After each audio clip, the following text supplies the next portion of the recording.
is. Let's see, here he is.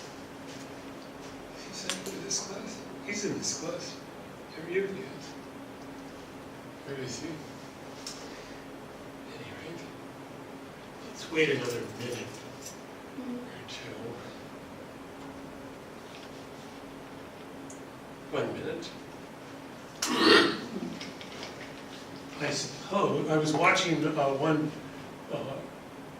one professor teach, and they were sitting behind, they had the screen, but they were sitting behind the desk there. Is that what people usually do when they have, I thought that was rather interesting. Any rate, I did want to, I wanted to talk about give you feedback to your, what you've mentioned in the assignment one. Basically the purpose, I wanted to see what some of the topics that you were potentially interested in, and in a way, and especially since we have a small class, I can just gear the lectures for that,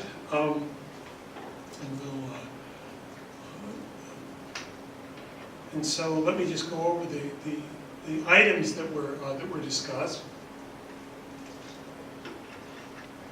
One that several of you mentioned was the role of the political system in economic development. And certainly that's a very interesting topic. And I think one of the reasons is that, especially in the West, in the West, and I'm talking about the United States, Canada, and Western Europe, that we quite often think that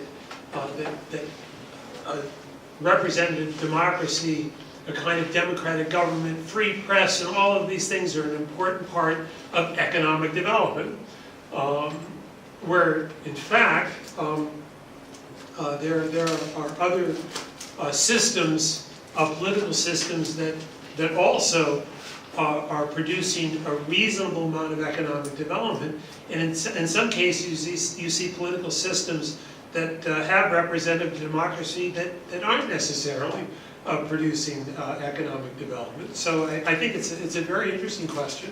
And I'll just give some examples. Of course, everyone knows China. China is a very authoritarian country. It's very it's quite repressive. If anything, you are seeing a government under the current Premier Xi that is if anything, this is as repressive a government I think that I've seen in China, certainly since the opening up of China to the world in 1978. This is certainly and in fact, and I'm old enough to remember the Cultural Revolution in the late 1960s, so at least reading about that, and that was quite a repressive era. So, but China's growing. China's experiencing growth. Certainly the Eastern Asian countries, in particular, if you take a country like South Korea, Taiwan, those were fairly authoritarian in the early part of their growth and development in the 1960s, 1970s, even in the 1980s. Both South Korea and Taiwan were still fairly authoritarian, and in fact Taiwan started out as a fairly communistic system in the early post-war era. Then you have a country like India. India, very politically a democracy, but nothing seems to get done in India. And one of the I was watching a video talking about there's in Mumbai there's a new road going in. Big controversy in Mumbai is the coastal road. And I was watching a discussion on it, and one of you realize that in India, everybody has the right to seems to have the right to express their opinion, and everybody has dramatically different opinions, and everybody's ready to pull up, they're saying this is a democracy, and da-da-da-da-da, and as a result, nothing seems to get done. Then you have a country like, and I think a very interesting country, Rwanda. If anybody is aware of Rwanda in Africa, 20 years ago there was a terrible civil war. More than 1 million people died in some brutal situation, civil war there 20 years ago. Now it's very rapid economic growth, but also it's quite repressive. And some people think, well, this may be a model for Africa, a repressive government, but one that encourages economic growth, and a ruler, a president that seems to want to have his country to grow. Paul Kagame, if you follow. And I think it's very interesting country to follow, because this is a country that has shown quite a bit of fairly authoritarian, and yet is also open to economic development. So there are a lot of different systems. So this is a very interesting topic. The role of technology in economic development is a very, I think it's a fascinating topic, and it's one that I'm planning to spend quite a bit of time talking about. And what I'm going to do, in fact, is discuss the role of technology in development, and also, along with that, a discussion on the Great Depression and the Great Recession, because I think they are, what I'm going to show you is that these events are very much connected. The big driver of economic development, in fact, the underlying driver of economic development in the industrial era, if you want to say the Industrial Revolution, is electricity. Electricity is the primary factor. The discovery of electricity in the 19th century, beginning to understand how electricity works, and the harnessing of electricity is the great driver of economic development. So if you have any technology, that's the driver.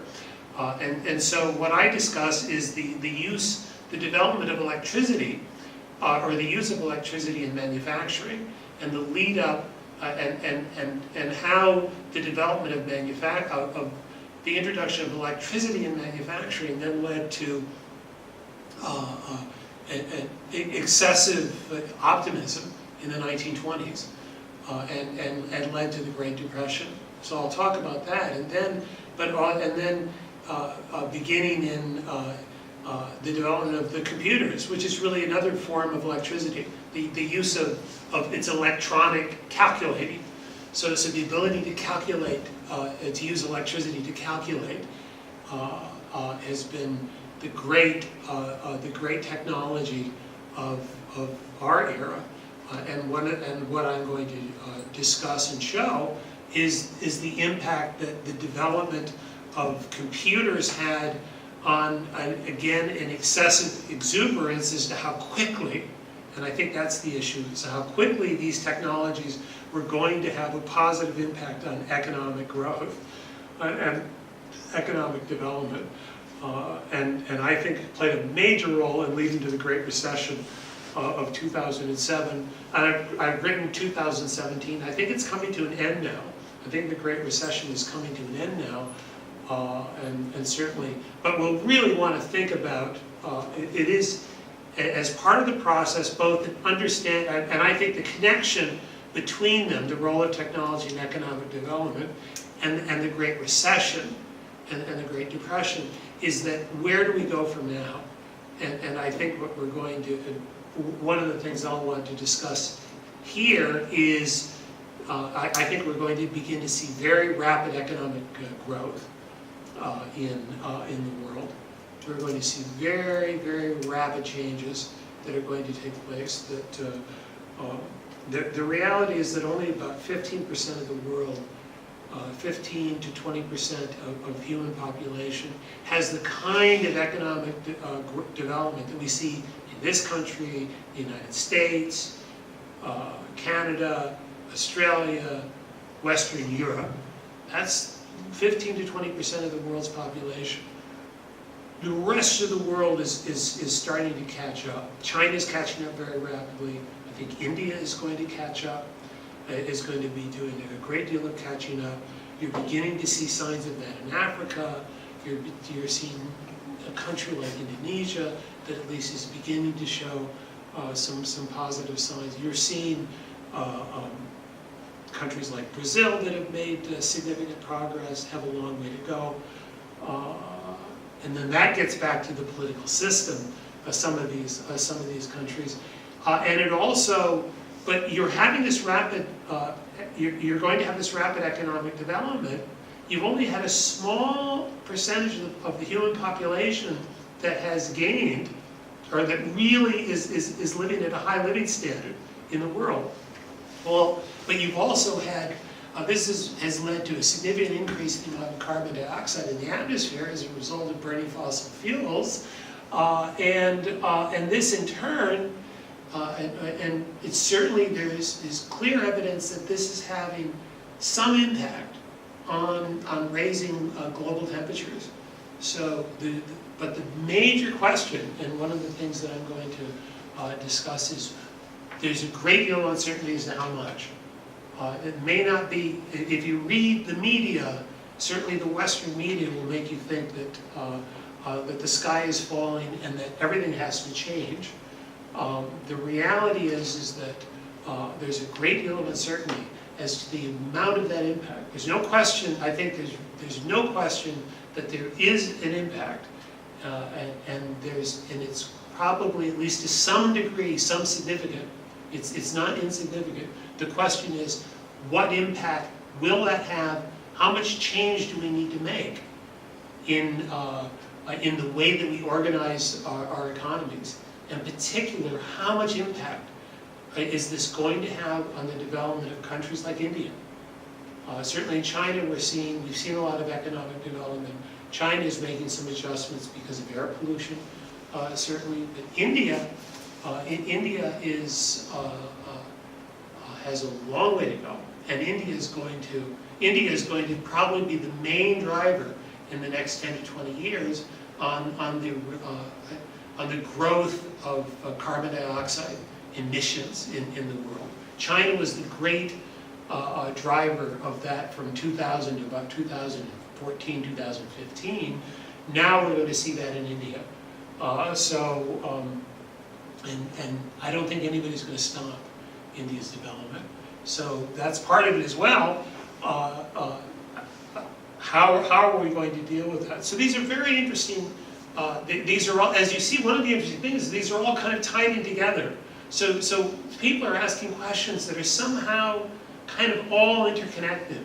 So I think you want to keep that in mind as well, because we're talking about global economic development, and all of these issues are really, these four issues that people have raised are somehow tied in.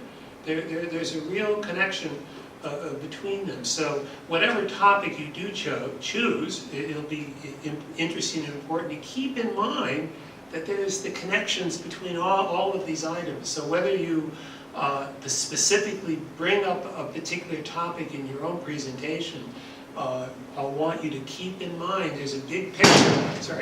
There's a big picture that's related to all of these things. And then finally, someone asked about trade flow data. Well, we're going to be talking about that today, and I hope he comes because he asked about that, but he does have the video in case he's not able to make it. But we are going to talk about trade flow data. So that's to give you a sense of where we're going. We're going to talk about trade flow data today. I think I'm going to move this discussion up. I'm going to have to develop it some more. I don't talk a lot about it. It's towards the end of the semester, and I don't talk a lot about that. So I may bring that up and probably bring up the climate change as well, and probably I'm going to change and expand the discussion I made last year on that. And this will certainly be very important, the role of technology. And of course, I've got quite a bit of discussion on connecting technology and the Great Recession, the Great Depression. So, that's where we're going. And I'm going to continue, where we are now is to continue the discussion excuse me, on international trade, that I introduced the idea of increasing returns to scale that Paul Krugman introduced, this concept in which led to him winning the Nobel Prize in economics in 2008. And so this is he has a very simple, I want to introduce this idea. I've introduced this idea of putting labor and the amount of labor and capital and the allocation. What we're talking about is the allocation of labor and capital to industries, and seeing and then looking and seeing how that affects trade. And so this is a scale that Dr. Krugman. This is from an example that I'm taking this straight from a paper that he wrote. So this is something that Dr. Krugman has used. And so in this model, this is the total amount of this distance. These are units of capital available in the economy, and these are the units of labor that are available in the economy. That's all. This point indicates all the labor in the economy. And this is all the capital in the economy. And let's say, and then the blue line talks about the mix of capital and labor in each industry. And so what you do is you measure from, say, this is the point, for example, this industry A, this is the point at which it produces. And it says it uses this much labor and this much capital.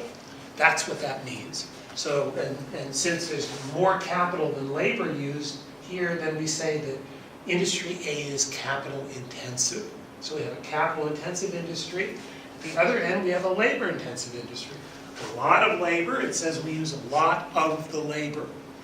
We're using a lot of the labor and not much capital. So this is a labor intensive industry. This says this is the industry that uses a lot of labor and not much capital, labor intensive. And this B, this is a third industry that's in between. So that's what we're having something in. So that's an industry in between. You'll notice here's the 0, 0 point, 0 labor, 0 capital. And we go at this other point. This is the point where all of the labor and all of the capital is used. So that's why we start at this end and we end up at that end. So that's what's going on in this box. I think the term is Edgeworth box. I think the term that's used is Edgeworth box. There's several names that are used in this.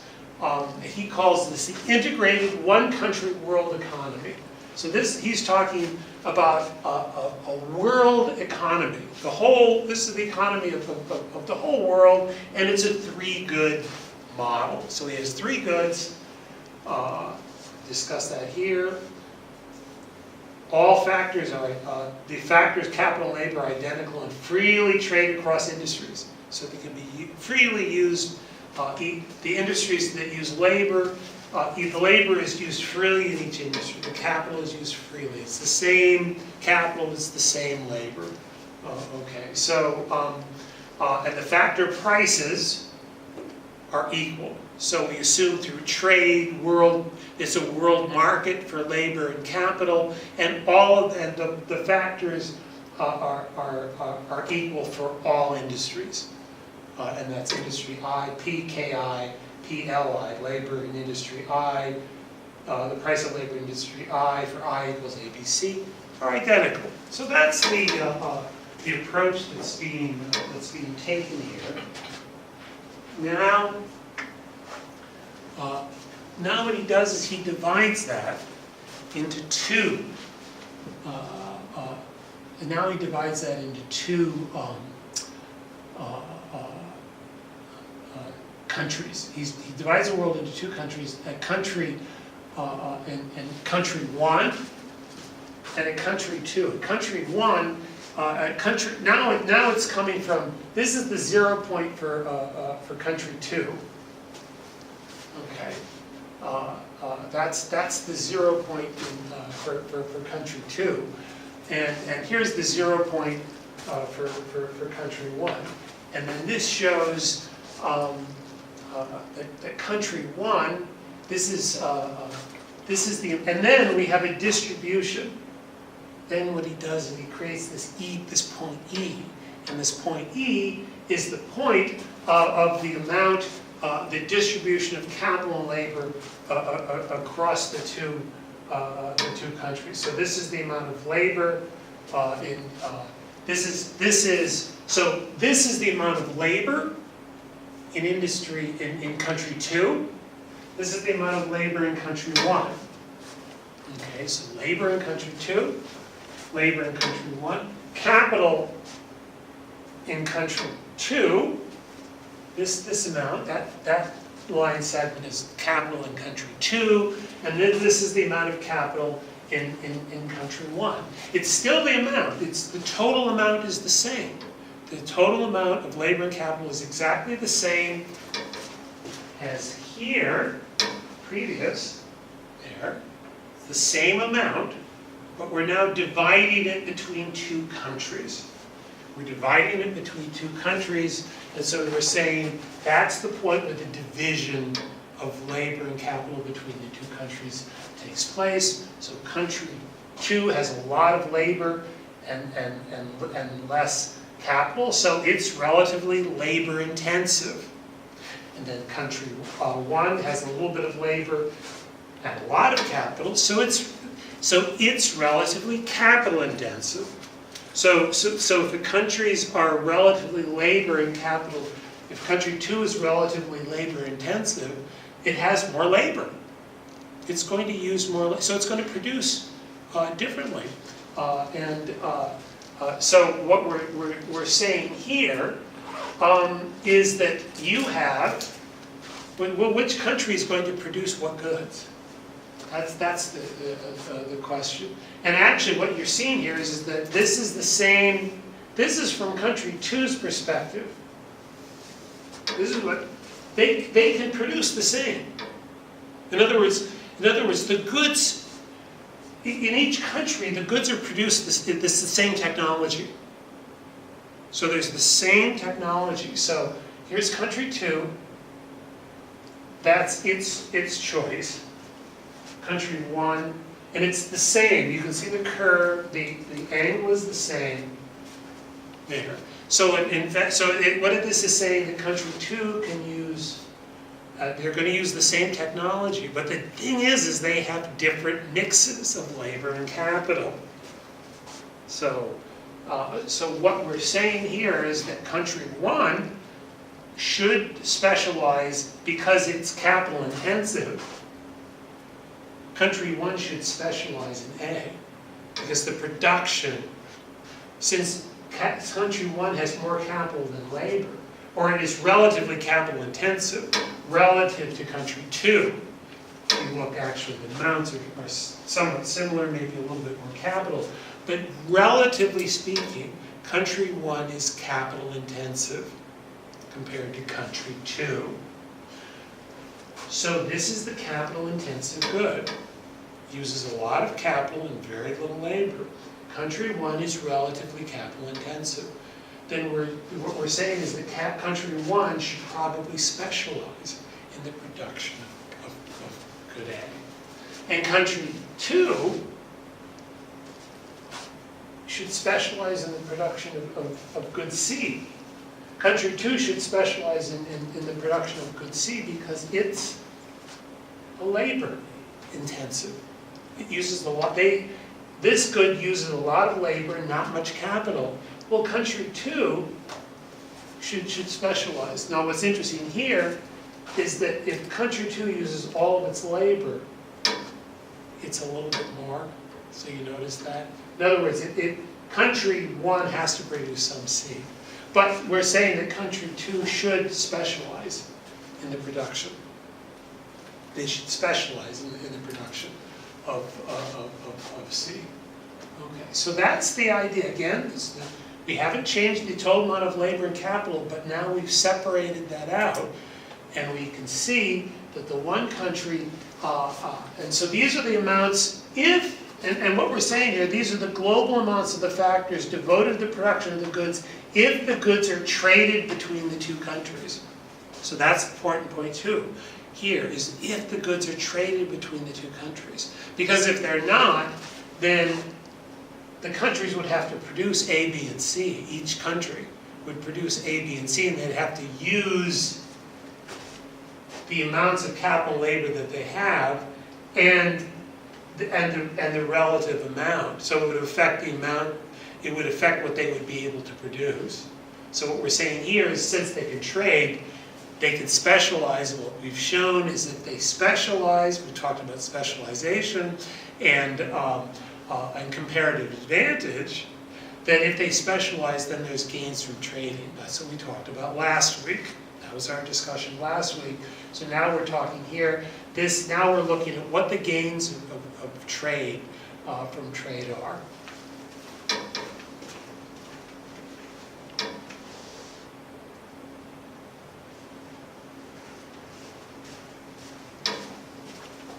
Well, the important thing is that now, with Dr. Krugman, now he introduces the idea,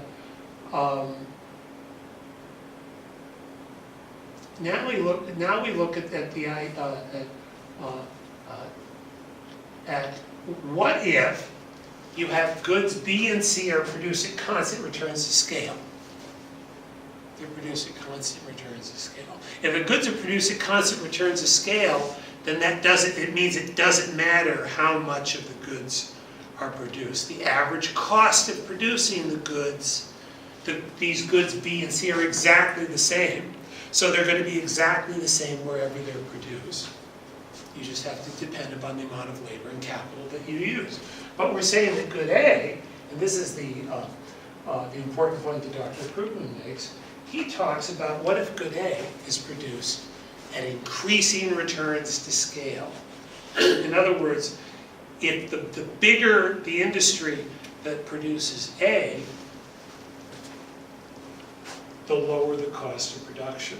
So what that means is that one country, that whatever country produces, so the question is, what happens if the countries specialize, and who should specialize? So he's drawn a second box, and this yellow parallelogram says what happens. This is a world, what happens if a world with all production of A in country 2. This is all production of if country. So this is a world now where, because of specialization, increasing returns to scale. Because of increasing returns to scale, now we have two possibilities. We have this, it's now not, you now have two possibilities. You have this and you have this. This yellow and the blue parallelograms. So now country 2, if they specialize, then these are the possible, what this means is if country 2 specializes in the production of A, these are the possibilities for country 1. And if country 1 specializes in A, then these are the possibilities for country 2. So that's now what that means. So what's interesting, and the insight that Dr. Krugman gave us, this is a world that has elements of both comparative advantage and increasing returns. So the world where there's constant returns to scale is a world of comparative advantage. The world of increasing returns to scale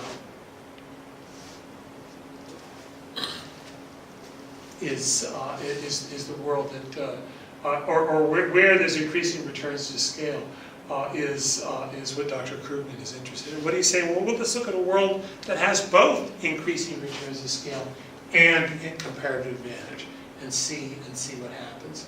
Now remember, this is the distribution of labor and capital between the two countries. So we still have that. We still have that. And that's going to tell us who should specialize. And we'll see why in the next slide. Oh, do I have another slide? Maybe that is the and I think I have to discuss that here. What this means is this being at E, the question is within which box is that in? And since this is this E, the distribution is here, so it's outside of this possibility, which means that country 2 can't specialize in the production of ag. That's what this means. That if E was here, if the distribution was somewhere, if it's here, then it could be either one. If it's here, either country could specialize. There could be some a possibility where they both specialize. Here, it would be country 2 would specialize. Here, it's country 1 specializes in the production of A. So this is the that is. I'm wondering. Let me check and make sure I'm not missing. Well, I'll have to check this later. I thought there was another slide. I don't have that here. But the explanation is. But this is the explanation that because where the world is here at E, then A. All of the production of A is done in country 1.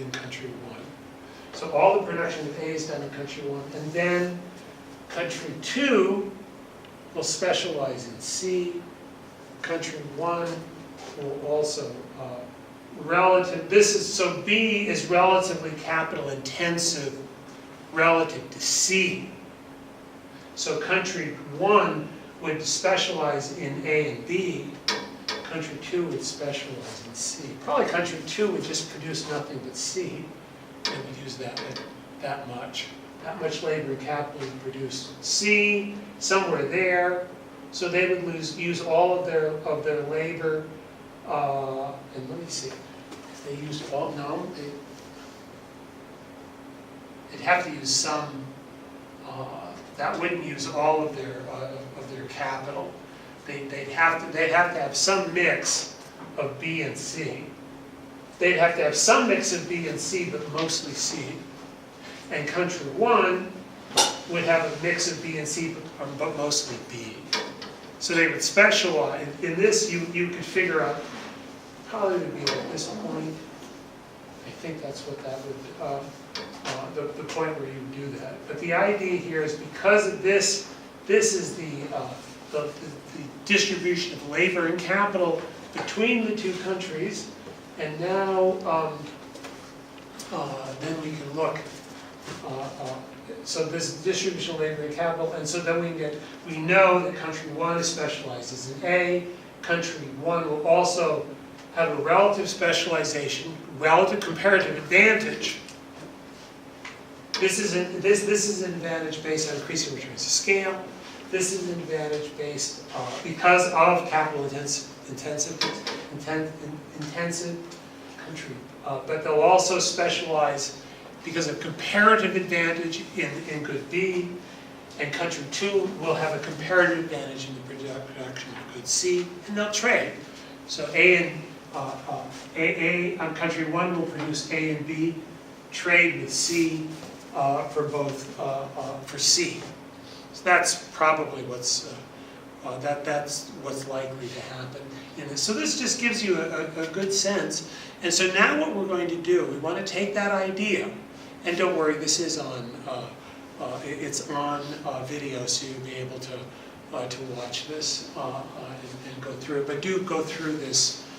Go through this carefully. I want you to understand this concept. And as I say, this is you'll see this use of this kind of diagram there's a lot of use of this kind of diagram when you're looking at trade, when you're looking at trade and the distribution of what we call endowments, and that's why this E refers, it actually has a meaning. It means the endowment of labor and capital, so that's why Dr. Krugman used the letter E here, is we're talking about an endowment of labor and capital between countries 1 and 2.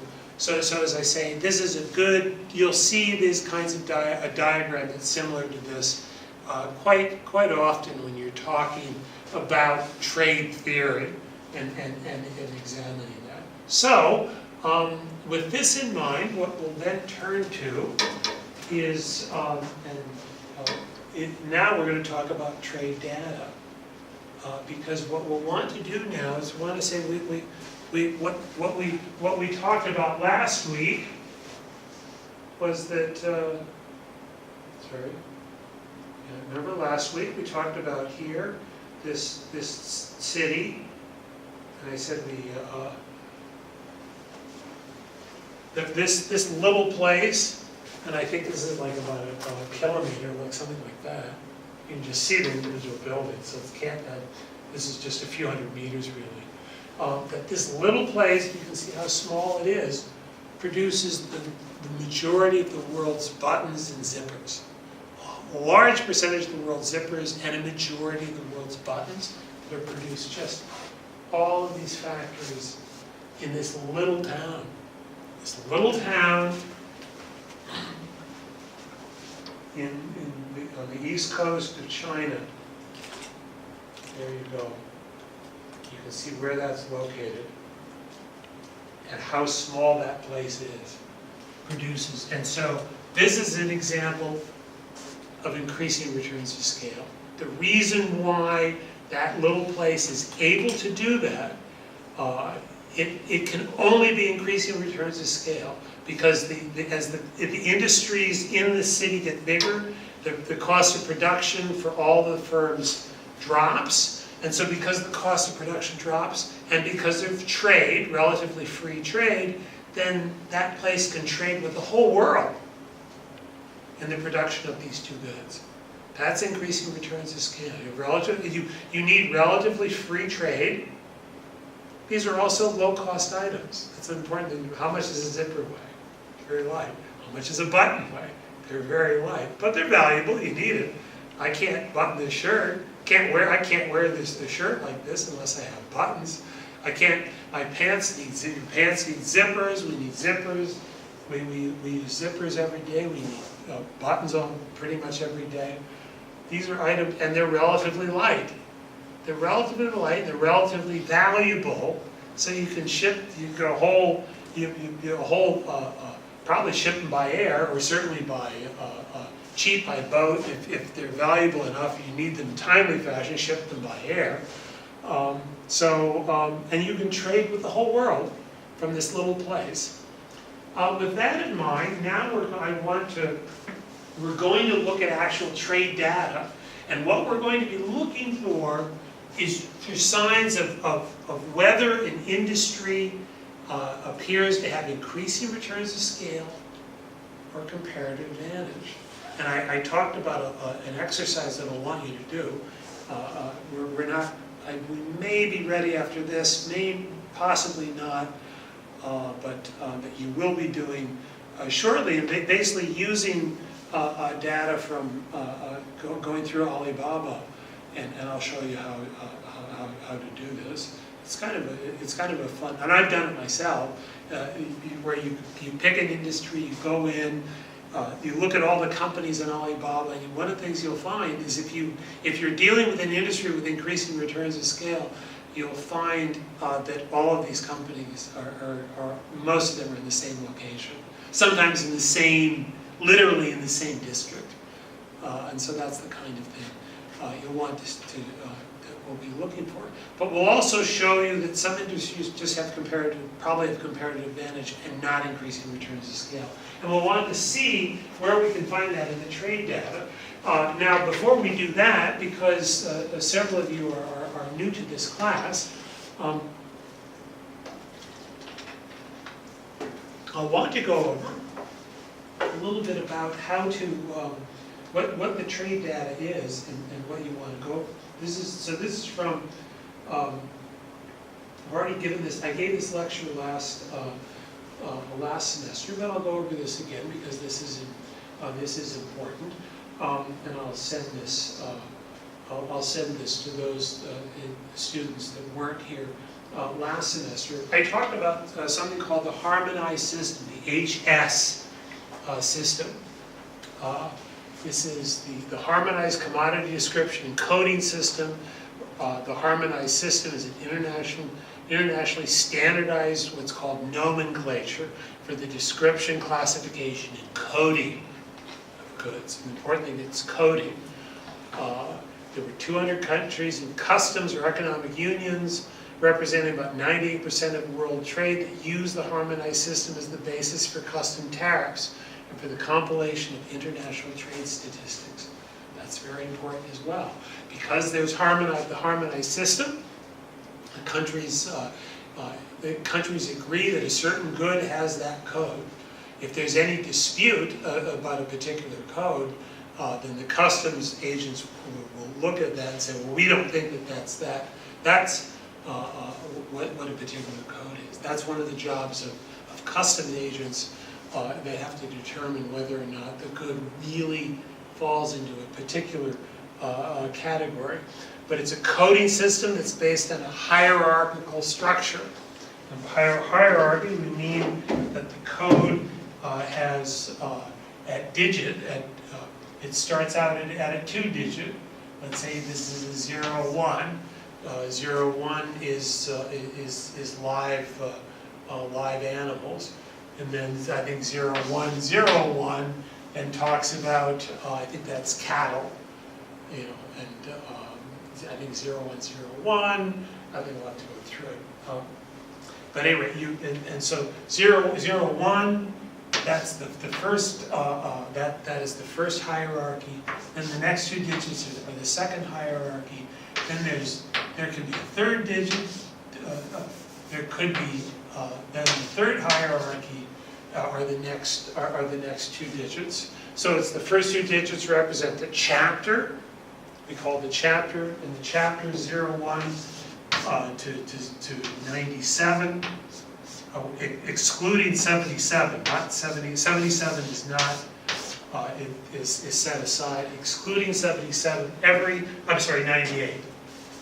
It's 90. So 97 different classifications. Those are the chapters.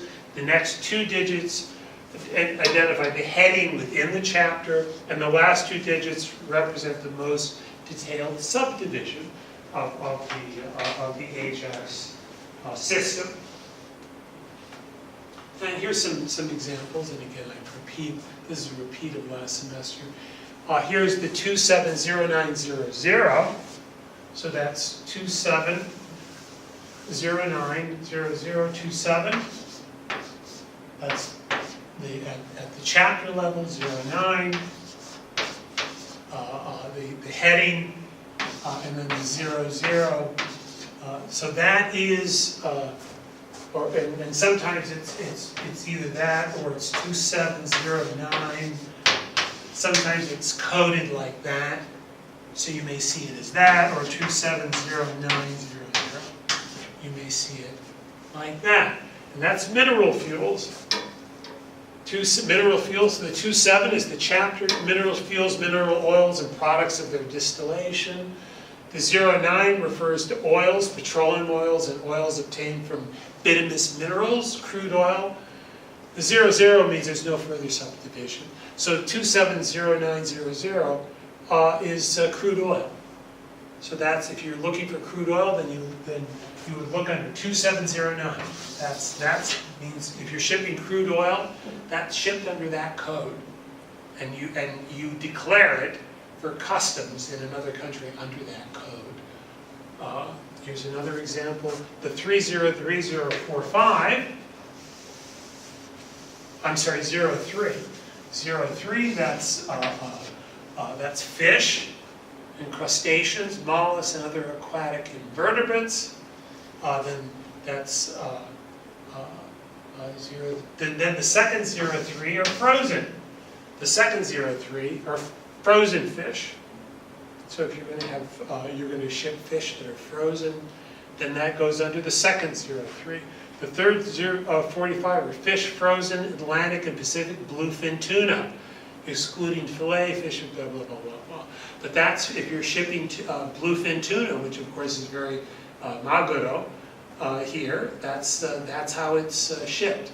That's under that code. So if you're interested in studying the trade in that industry, let's say you're interested in the industry, maybe you're interested in the environmental aspects of where it's fished, where it's traded, how much it's traded, that's what you would go. You go to the trade data and you would look under that level, the 030345, and that would tell you.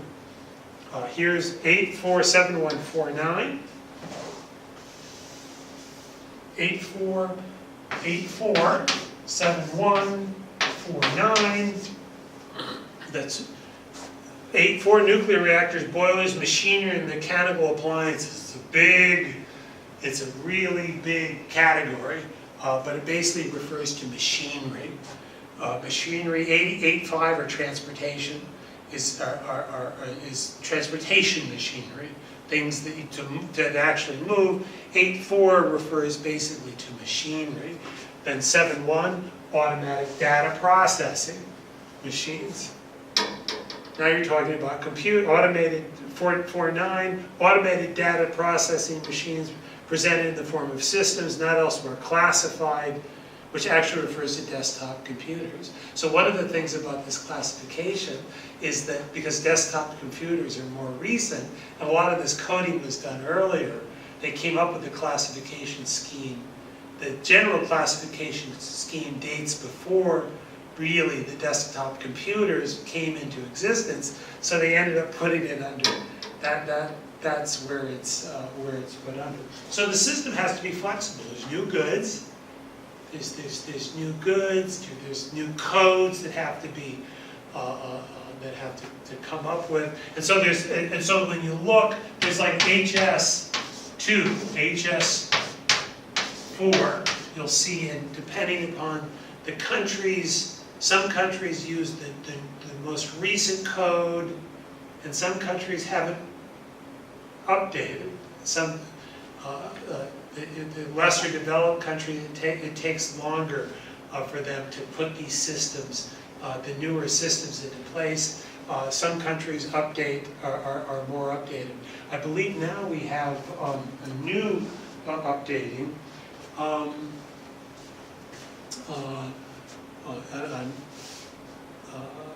This is, and we've just had a new enhancement which was just introduced earlier this year, I think in July. So this is very, very new, and so you'll begin to see this impact on trade data now in this year.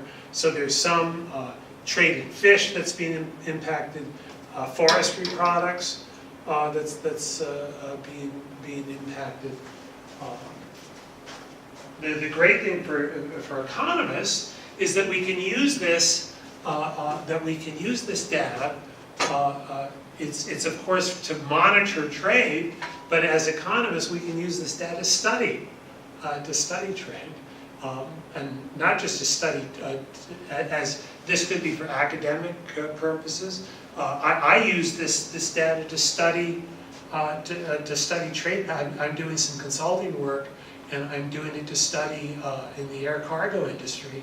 I'm doing it to study the pattern of trade and shipment of products by air cargo. For very commercial purposes. So I'm using it completely for commercial purposes. You can use it for academic purposes, commercial purposes. So there's a lot of reasons to use this data. Now, there's a lot of places that you can get this data. Individual countries produce it, but a very good place where it's all collected in one place. And because it's a code, the codes are the same and it means the same thing. Okay, and so it's collected in one place. It's on the United Nations. It's the United Nations Comtrade database.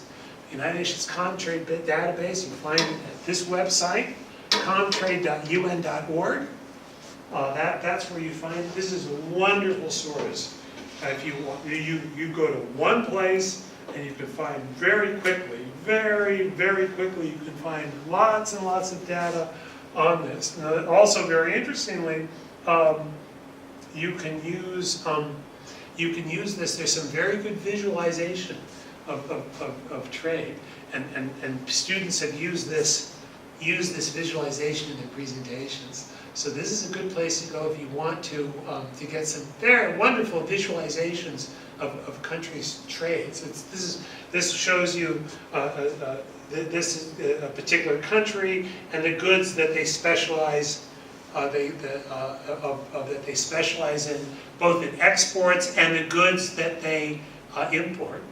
So it's a great device. It's a great learning tool.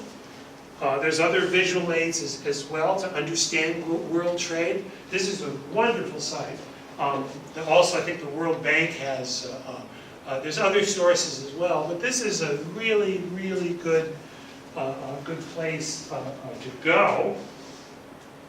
And this is, you can get trade data. This shows you where to go. The data, comtrade.un.org /data. And so you'll get, if you're going to look up data, and I'll have you, we'll give you some exercises so that you can get comfortable with this. And really, I think if you're interested, this is the International Economics Department. Presumably, you'll learn this in other classes. But if you're going to study world trade and the world economy, this is a really important tool that you'll need to that will be very valuable in your studies. So this tells you how to extract the trade. This HS, and I mentioned this HS2 and HS4, the 1, 2, 3, 4, 5. That these are so it'll ask you under which classification,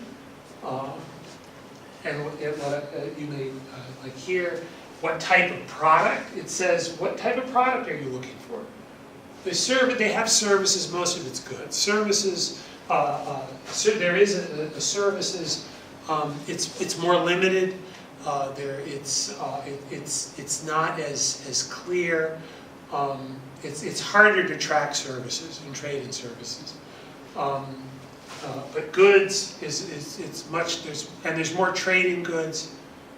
It's well defined. I always use the HS. I'm focused on HS. I don't use this. I've never used this, so I don't bother with that. In fact, I'm not really clear what that is. I focus on the HS is your. That's what you use.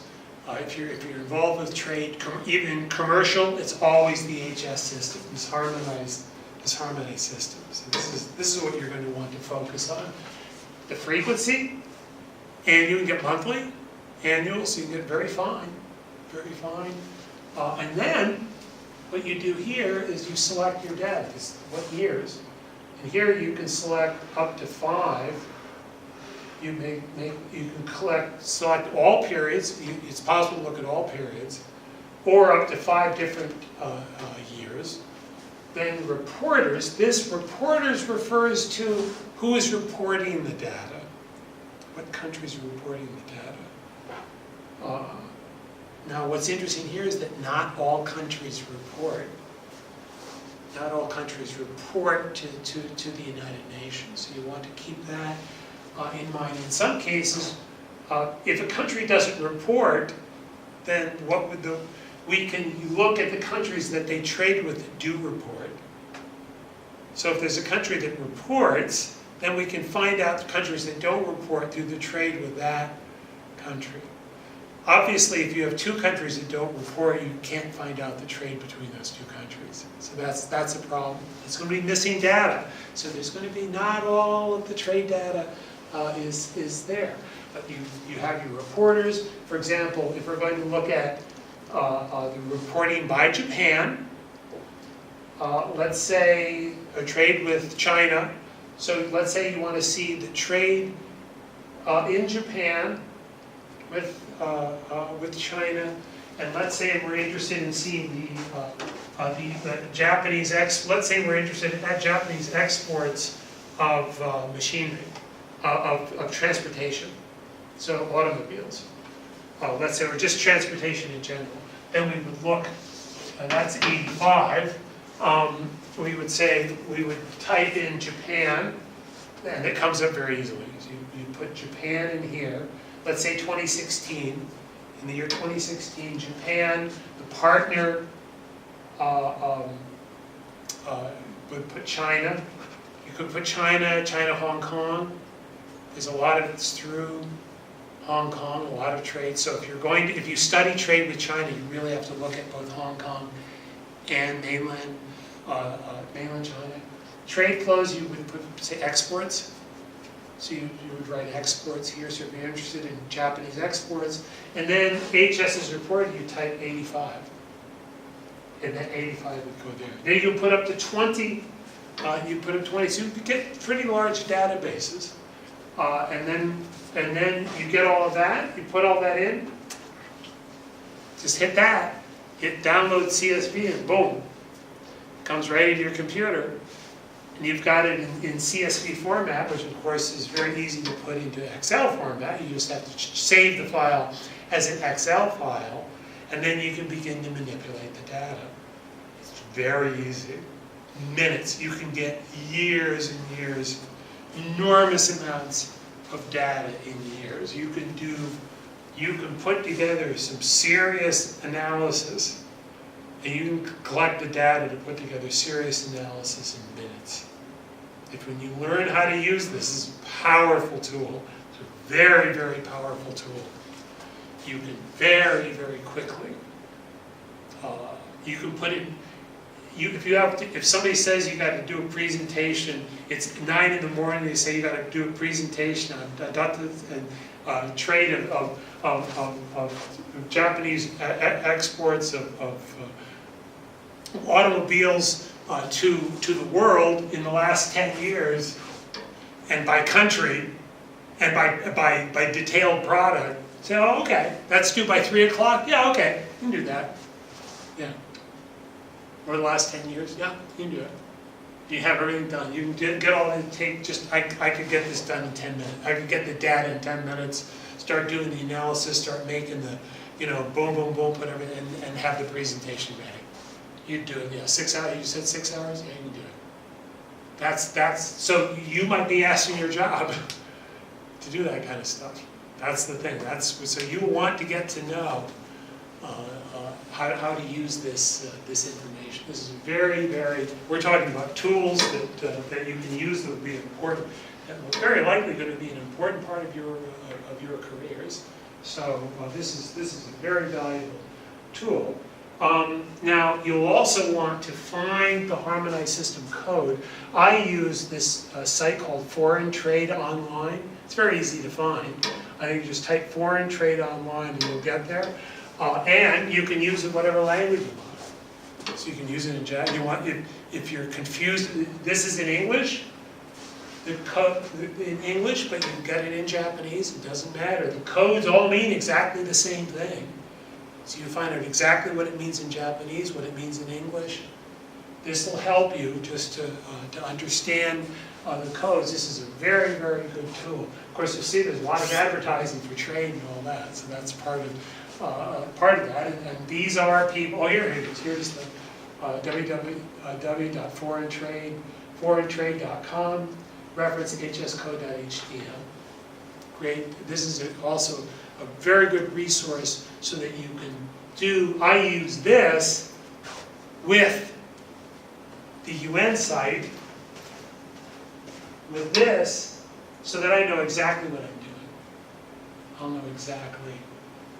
I'll do that. It's easier to find what the codes mean here, and then I go back here and I put those codes in here. You can use this, only this, but it's more efficient to use this, the harmonized system code, this site, to get your code, and then put the code here. And that's a much more efficient way to do this kind of research. So that's, let's see what else. Oh yes, it's in Japanese. It's very, very convenient. The World Bank data site's another, it's another good place. But this is for world data. You also, this is in general the World Bank data site, international economic data. The IMF there's lots of sources, lots and lots of sources. But the World Bank is a great site. I was looking.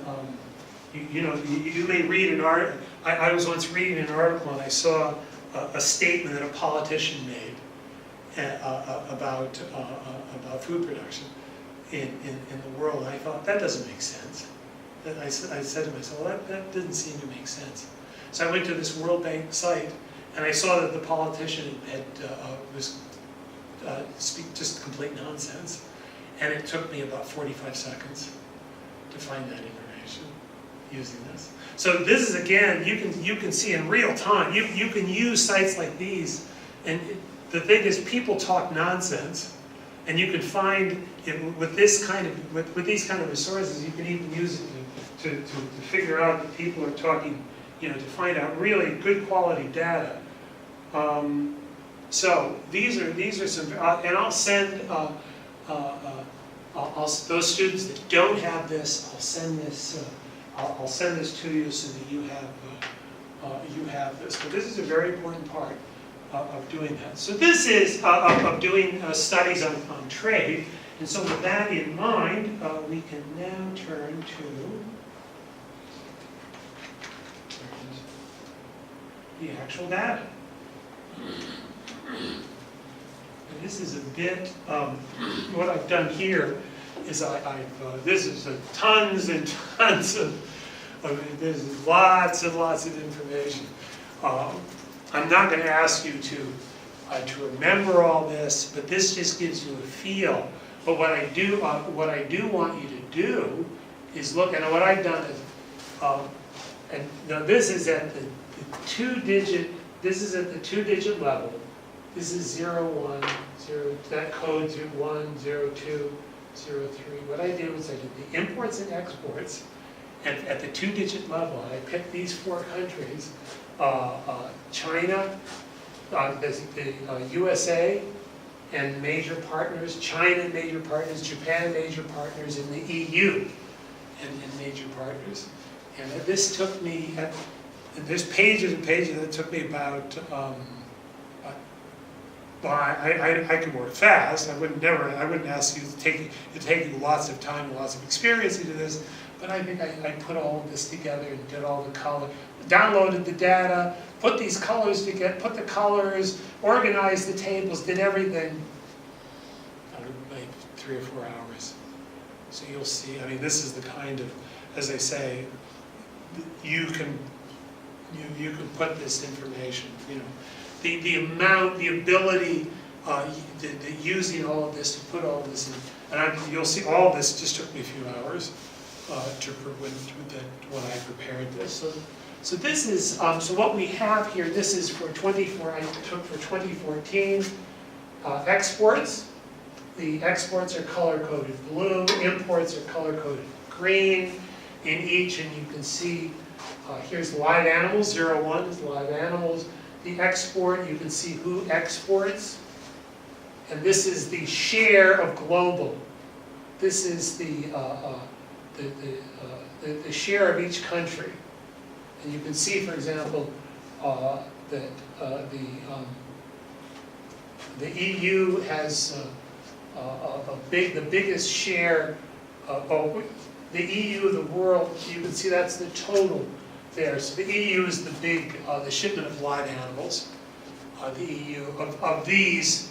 And these are the major, when you're talking about the USA, China, Japan, and the EU, that's a majority of world trade. So you're taking those four entities, US, China, Japan, and the EU. And then we're talking about these partners, the US, China, Japan, but I include a few others. Here I had Singapore, Korea, Taiwan, and Canada, mostly Eastern. These are countries that, so in our part of the world, that we're kind of interested in this kind of, this is going to talk about a lot of the trade. So we look and we see the EU as exports, big export, and they export outside. They export 75% is to other countries, probably third world countries. So the EU is exporting animals to the third world. It's probably comparative advantage, some kind of comparative advantage. The imports, the USA is a big importer. They import from Canada. It's probably cattle. They drive them across the border. That's all that is. That's not an important trade. We're not talking about a major trade unless you're interested in horse racing.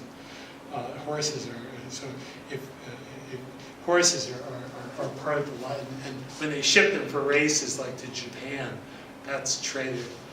That counts in the trade data. There's meat. O2 is meat. You can see the U.S. is a big shipper.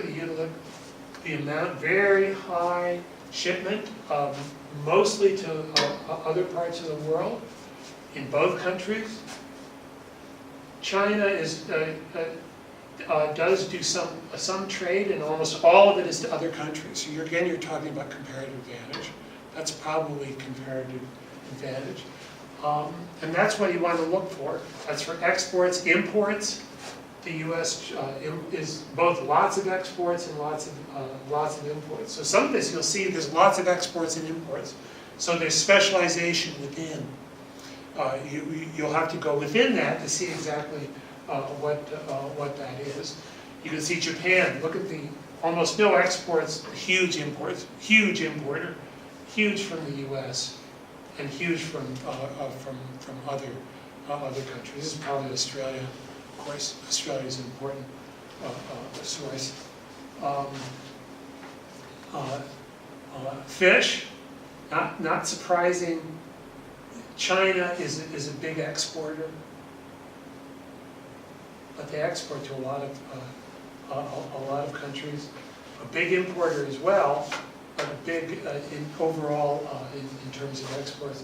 Look at Japan. Look at the huge imports. Massive imports, and it comes from all over.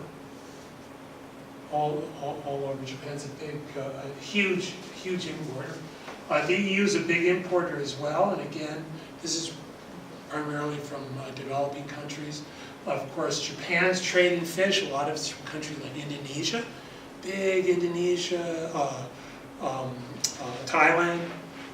Is big. Bluefin tunas come from, a lot of it comes from the Mediterranean, so countries like Italy and Spain, I believe, are the countries that comes from. But a lot of this is from, when it's other, this all other, a lot of this is like Indonesia,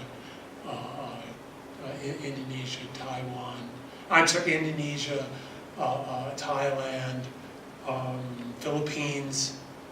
Philippines, a lot of that is Asia. So you can get a sense of that. Again, the U.S. even imports more fish. So that's fish. We're just getting started. What I want you to use, I don't know if I'll have an opportunity to go through all of this, but the purpose that I'm giving you this data is so that this is a resource for you, just to this kind of gives you a feel for what's out there, but also a good sense of global trade, kind of in one database, at least for 2014. It's 1 year, but at least it starts giving you this picture. Here's dairy. The US is a big exporter, but so is the EU, big exporter of dairy products. Again, they export to other parts of the world. Importers, China's a big importer of dairy products, but not from the US. They don't import from the US. Some, but most of it comes from other countries. So that's a big importer. And the same thing, well, the EU is not much of an importer, it's a big exporter, but you can see it's exported to other countries, other parts of the world. Those would be cheese, like products like cheeses. That's typically your cheeses and other products. Now some of this, you'll see some of these negative figures. Some of this is because either missing data or, for example, the EU. Sometimes I end up with negative figures. This is because I was taking EU data and EU data. China, I was looking at the EU is a reporter, but not a partner. So that's an important thing to remember. Unfortunately, when you look at the data, the EU is just a reporter. So I wanted to have the EU as a partner, so I had to take the EU as a reporter and reverse the data. Now, one of the things that is important to know is when you study trade data, is if you look at the flow, let's say you say that Japan trade with China,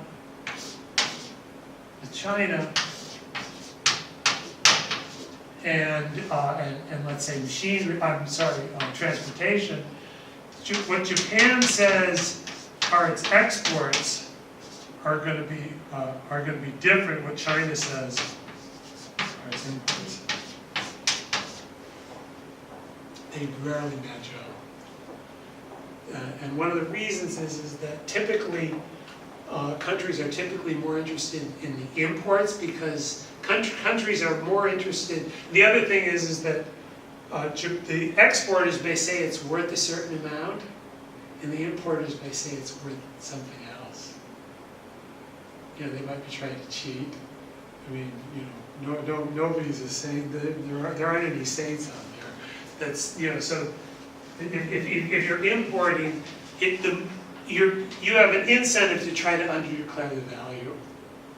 Because if you have to pay import duty, you'll typically want to underreport the value, because the lower the value, then it's based on a percentage of the value. If it's based on a percentage of the value, then you'll tend to underreport it. If it's based on weight, you can't do it. But if it's based on value, then there's a tendency to underreport. For example, let's say electronics. Well, you don't value them by weight.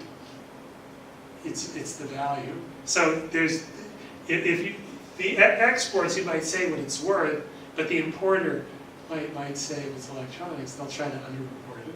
That's a very common thing, and a very common problem that we run into. That's why you end up like China.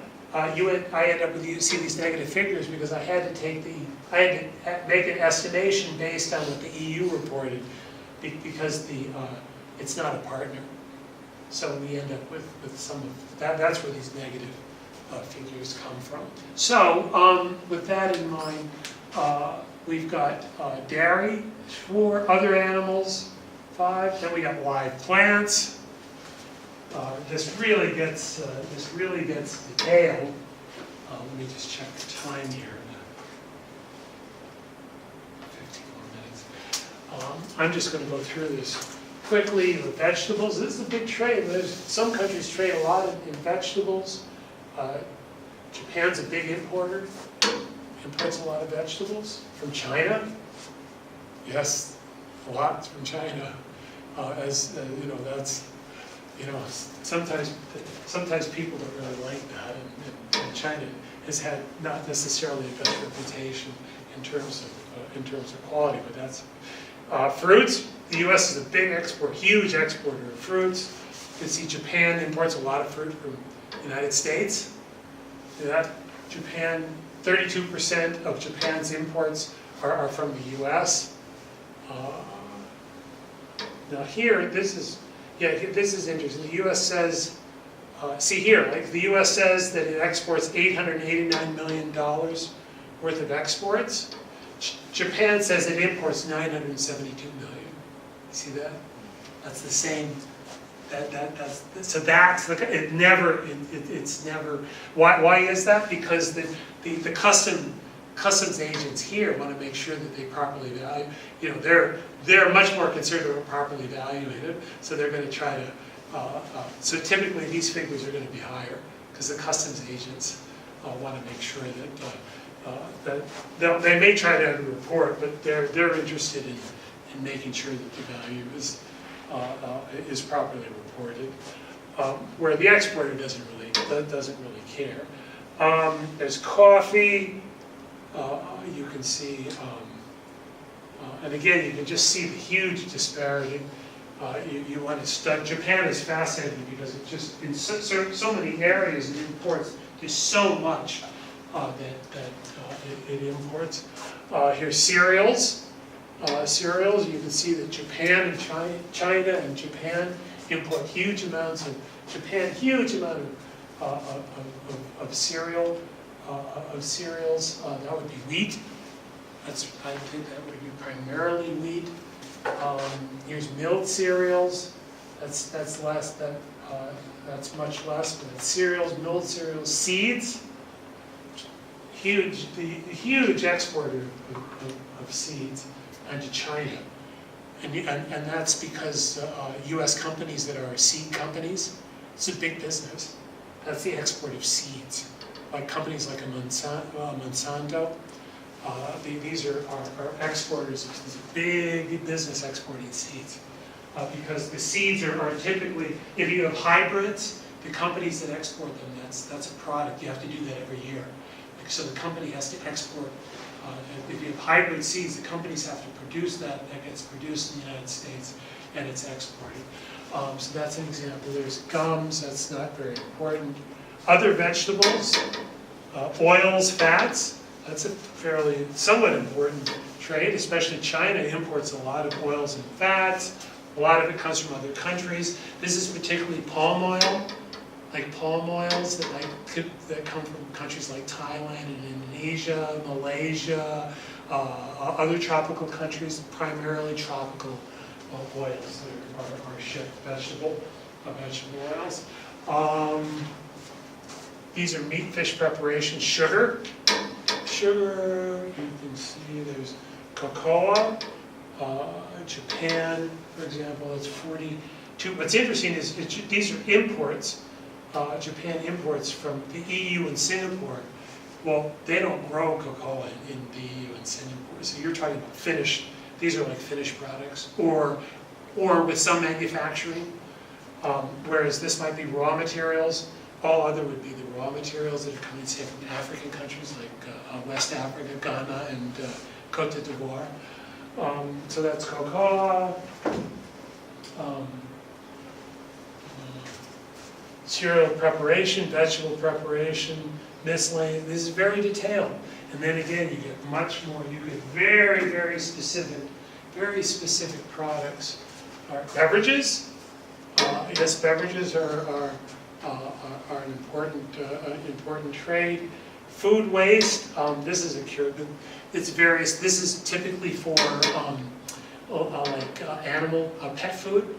You're going to have food waste is low quality. That's important to manufacture. Probably much of this is the manufacture of pet food. This is a big industry. Pet's a very big industry in this country. That's probably what that is. Tobacco, of course, Japan imports a lot of tobacco. China is both an exporter an importer. The EU is a big exporter. They don't want anybody to smoke. You can't smoke in the EU anymore, but they want to sell a lot of tobacco to people. Those are probably finished tobacco products. You don't grow a lot of tobacco in EU countries. So these are finished, that's manufactured tobacco products, which are probably, if you look, if you look, the EU, let's see, tobacco there, that's exported 90%. That's the other, this is developing world. So that's the EU's, at 90% of the tobacco, big exporter, 90% to probably the developing world. So, and probably here, this is an example of comparative advantage. The imports, it's 85% from other countries. Look at the lower value, that's raw materials, and they sell back finished product. Manufacture the cigarettes, sell it back, probably the same country. Some of it's the same countries that export the raw materials. So you can see these kind of patterns. If you're interested in patterns like that, you can find them. You can see them in the data. And now we're talking about the minerals. Now there's 25 earth material, ores, mineral fuels. Here it is. This is oils, petroleum. Right here, this is the biggest one in the world. There's the U.S. is both a big exporter and a big importer. Huge importer. Look at how much more, but a big exporter because there's a lot of refining that's done in the U.S. There's a lot of refining. The U.S. imports crude oil and then exports, refines and exports. For example, Venezuela. Venezuela's got a huge production of oil, but they don't have any refineries. So they export, countries like Mexico or Venezuela, Nigeria, export crude oil production in other countries of refined petroleum products, which are then exported back to those countries. So and that's because of scale economies. So this is a comparative advantage in the manufacturing of refined products. That's a comparative advantage. There's a comparative advantage in the manufacturing. Or it could be, that might be, maybe even, no, it's not a comparative advantage. That is increasing returns to scale. It's increasing returns to scale because the bigger your industries, or the bigger a plant is the more, the lower the production cost.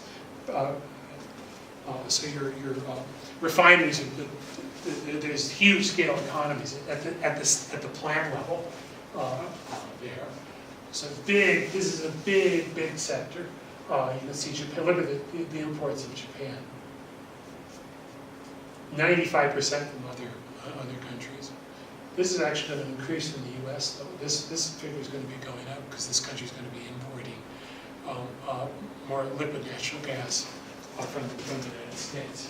So you can see how that kind of trade develops. Now we got chemicals. Chemicals, pharmaceuticals. You look at trade in pharmaceuticals. What you want to do is look for patterns of whether it's comparative advantage or whether it's increasing returns to scale. These are kinds of patterns that you want to look for. For example, if you're exporting to this all other, that's probably, no, it depends. It depends. Pharmaceuticals are, it's probably comparative advantage. This is probably comparative advantage for pharmaceuticals. Big trade. It's drugs. Drugs, big trade. EU, big exporter. Huge export. The EU is huge exporter of pharmaceuticals. Japan's big importer, both from the EU and the US. Again, this is probably some kind of comparative advantage situation here. So that's what you want to do. You want to look and see these patterns and say to yourself, is it comparative advantage or is it increasing returns? And one of the things about increasing returns, you'll see if a country dominates. You'll see if you look across these figures and if one country dominates, say exports, then you want to think that might be a comparative advantage. And that's, let's see. Well, let's start looking to see where China, for example, where China just dominates the exports. It's fertilizers, paints, cosmetics.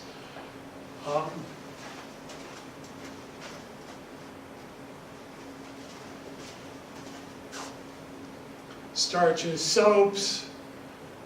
Those are kind of more comparative advantage. That's fireworks, pyrotechnics, not very important. explosives aren't exactly something you don't ship a lot of explosives. There's photographic goods. That's probably film, but that's probably declining pretty rapidly. You can see Japan is a big exporter of that, and China imports a lot of. That's photographic goods. I don't think that's not cameras, because cameras optics are under 90. I think it's 90, 91, I think it is that. So that the actual cameras would be under a different, this would be like film and that type of thing. Plastics, big exporter. Here's the interesting, Japan's a big exporter of plastics. Now why would Japan export plastic? What do you need to make, what do you make plastics out of? You make plastics out of petroleum. It's a petroleum product, it's a hydrocarbon. So you have to make plastics out of a hydrocarbon. But Japan's a big exporter of plastic. Well, that's some type of increasing returns to scale. It has to be, because that means they're importing the raw material and exporting the finished plastic products. So Japan's a big manufacturer. And you look and you'll see it's to a lot of different countries. That's some type of increasing returns to scale that's going on. That's going on there. Japan is big refineries. And if you're familiar, along the Seto Sea is in places like Shikoku along the northern shore, and I think in that part of the country is a lot of refining that goes on there. Rubber, hides, leather, that's not very important. I'm going to try to get through. Okay, let me go up to 80. Textiles. This is one. Yeah, that's kind of there. This textiles. Look at that. Increasing returns to scale. Look at the domination of exports.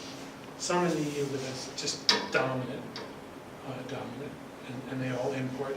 So you see where China dominates and then they all import from China, that's increasing returns to scale. So that's the kind of thing you would look at you can look at these tables and you can start seeing these patterns. So that's one of the things I want you to do, is go through these tables, familiarize, and start seeing what these, I marked some of this just to kind of make it easier for you to see some of the important patterns. But you'll want to go through this and start seeing, if you're in, this is going to tell you whether it's increasing returns. You'll start getting some idea whether it's increasing returns to scale or whether it's comparative advantage. And as you say, that's what some of these patterns, that's like patterns like that. You'll see that that's an important pattern. Here's another one. Apparel not, that's export. See, there's apparel. This is a big one. That's clothing. Look at how much bigger China is compared to the other countries, and you'll see Japan, the imports 67% from China, 38% U.S. But Japan, and Japan doesn't. There's no export. It's all imports. So I'll finish this. I'll go through this quickly. The next time, and then I'll discuss the topic, your next assignment, which I'll want you to do.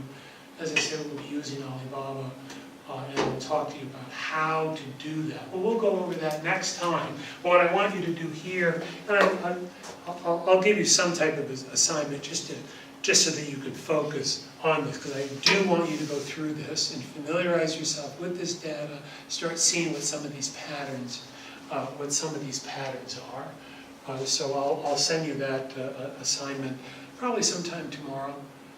Let me go over. I'll try to do that or sometime early in the day tomorrow and send that off to you. So, but as I say, we're only up to 62. It goes all the way to 98. So there's lots and lots of pages. But that's just to get you an introduction to the trade data. So thank you.